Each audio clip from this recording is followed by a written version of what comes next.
Sur le marché de l'ancien, l'histoire est quelque peu différente, même si elle commence de la même façon. On a tout d'abord, pareil, troisième trimestre 2015, troisième trimestre 2016, des coûts d'opération qui sont des coûts qui s'élèvent de 12 kilos euros, ce qui est quand même pas mal, 4,3%. C'est une augmentation significative.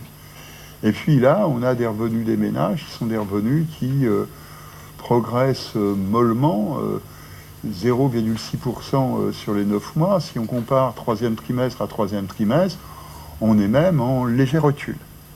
Donc, on est là-dessus, sur le même registre.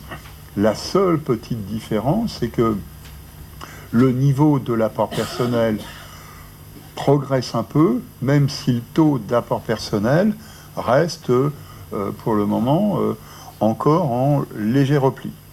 C'est encore une fois du côté de la baisse des taux, avec, en plus, on le voit, des durées moyennes, c'est ce qu'on voyait tout à l'heure, sur l'ensemble du marché. Sur l'ancien, c'est la même chose, avec des durées moyennes qui sont stabilisées. L'année dernière, nous avions eu une progression très forte du nombre d'accédants à la propriété de l'ancien, 16,2%. Cette année, la progression est plus modeste. Nous sommes à 6,6%. Une progression soutenue, plus rapide que sur le marché du neuf, bien sûr, mais tout de même sans rapport avec celle que l'on avait observée en 2015. Bon, maintenant, nous sommes sur un nombre de jeunes accédants, moins de 35 ans, qui progressent encore un peu, mais que de 4,6%. D'ailleurs, quand on regarde, la part des moins de 35 ans continue à fléchir. Pour la 10e année consécutive, la part des plus de 55 ans progresse. Nous avons 8,2% des accédants dans l'ancien qui s'observent sur les 9 premiers mois de l'année. C'est énorme. Ce constat qu'on fait sur les jeunes accédants, on le trouve aussi sur les moins de 3 SMIC, puisque le poids des moins de 3 SMIC recule aussi, 36,4% contre 37% l'année dernière.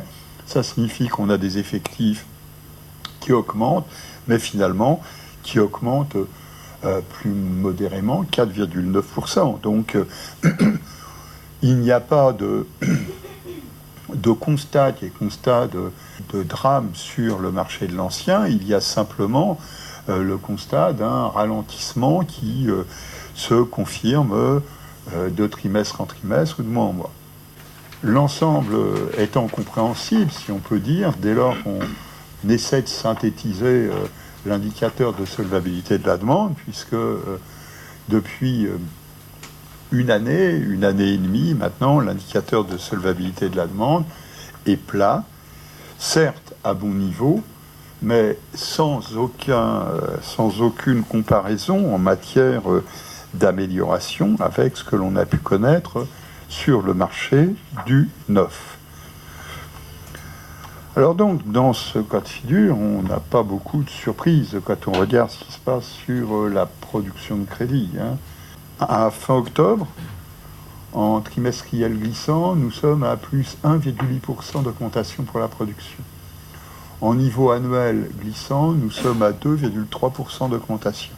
Encore une fois, sur le marché de l'ancien n'a pas échappé à ce qui a affecté le marché du neuf. Le marché de l'ancien a été affecté par les inondations, par les grèves et par les pénuries d'essence.